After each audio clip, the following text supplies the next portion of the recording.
exactly where He wants you to be. Don't carry the anxieties for the future, because it is in Allah's power. Trust that Allah's plan is the best plan. Do your part and leave the rest to Allah. Even when you don't understand, just keep trusting Him.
Let me tell you something.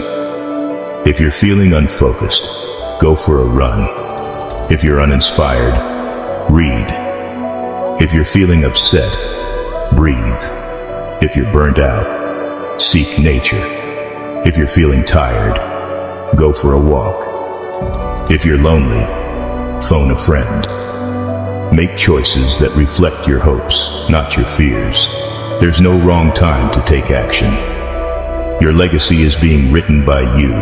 Your quality of life is built by the quality of your decisions. Make the right decisions.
anxieties for the future, because it is in Allah's power. Trust that Allah's plan is the best plan. Do your part and leave the rest to Allah.